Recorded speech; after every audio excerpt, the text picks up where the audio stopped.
nanti. Saudaraku seiman, kita harus menyadari bahwasanya kita semua ada di muka bumi ini, lahir di sini, ada tujuannya. Ada tujuannya.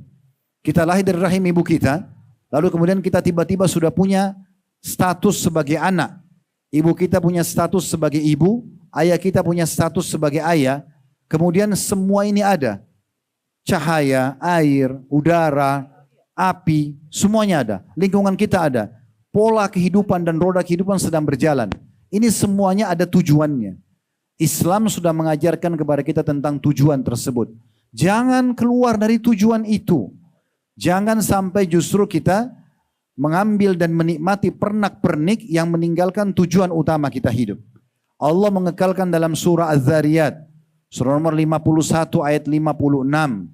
Tujuan utama kita lahir di muka bumi. Jangan keluar dari tujuan ini. Wa ma khalaqtul jinna wal insa illa liya'budun. Aku tidak menciptakan jin dan manusia, kata Allah, kecuali untuk mengabdi dan menyembah kepadaku. Orang yang tanya, saudaraku seiman, Ustaz, apakah memang saya diciptakan di muka bumi ini untuk sholat? Saya katakan iya. Apakah diciptakan untuk puasa, zakat, ya, kemudian bakti sama orang tua, jenguk orang sakit, membaca Al-Quran, berzikir, haji dan umrah, majelis ilmu? Jawabannya iya. Apa ada tujuan lain? Tidak ada. Tidak ada tujuan lain. Dan kita dilarang melanggar apapun yang Allah larang untuk kita langgar. Kalau makan, minum, tidur, belanja, ini pernak-perniknya kehidupan. Pernak-pernik. Jangan pernak-perniknya menjadi nomor satu, lalu kemudian tujuan utama kita lupakan. Rugi sekali teman-teman. Kita akan menyesal pada hari kiamat nanti kalau ada 1 detik saja dari hidup kita yang kita tidak isi dengan amal-amal saleh. Menyesalnya luar biasa. Kalau seandainya detik ini ada orang yang dihidupkan dari kuburan dan dia hadir bersama kita dan kita berikan dia mikrofon untuk dia menyampaikan kira-kira apa yang dia ingin nasihatkan kepada kita di saat dia diberikan hidup setengah jam saja.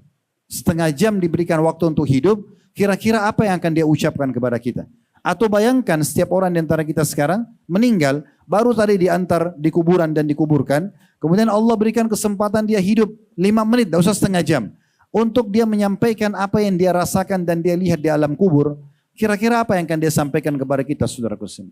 Apakah dia akan mengatakan, silakan kamu habiskan waktu kamu di mall misalnya, atau cari makanan favoritmu, atau silakan bergaul seperti atau membuang-buang waktu seperti biasa yang kamu lakukan? Demi Allah tidak. Mereka akan mengatakan segera taubat kepada Allah, segera ibadah. Saya sudah lihat apa yang kalian tidak lihat. Mereka semua akan mengatakan itu. Umar bin Abdul Aziz rahimahullah mengatakan pada saat mengantar jenazah dan beliau ingin menasihati dirinya dan juga orang di sekitarnya. Beliau mengatakan, aku seakan-akan sedang diajak bicara oleh penghuni-penghuni kuburan ini. Mereka sedang bicara mengatakan, wahai Umar, kalau seandainya engkau tahu bagaimana tanah kuburan dan belatung-belatungnya menyedot ya, otot-otot kami, lemak-lemak kami, isi sumsum tulang-tulang kami, kemudian merusak semua tulang-tulang kami sehingga keropos, bahkan memakan isi bola mata kami dan menghabiskan mengukur semua rambut kami yang dulunya indah. Kalau seandainya engkau tahu, wahai Umar, bagaimana sekarang kami menyesal dengan semua detik hidup kami yang sudah kami buang cuma-cuma, dan juga dosa yang pernah kami lakukan sengaja atau tidak sengaja. Bagaimana menyesalnya kami, dan juga bagaimana menyesalnya kami dengan amal-amal soleh yang kami tinggalkan, sempat luput hanya karena dia amal sunnah dan kami mengatakan sudahlah itu kan cuma sunnah. Bagaimana menyesalnya kami? Makanya saya, hai Umar, engkau tidak akan pernah mau menikmati makanan, minuman sampai engkau menyempurnakan apa yang sedang diperintahkan oleh Tuhanmu Allah Subhanahu wa taala. Saudaraku seiman, semua dai-dai, semua ulama, semua kiai kita kalau menyampaikan ceramah seperti yang kami sampaikan, kami hanya bisa berteriak-teriak di mikrofon seperti ini.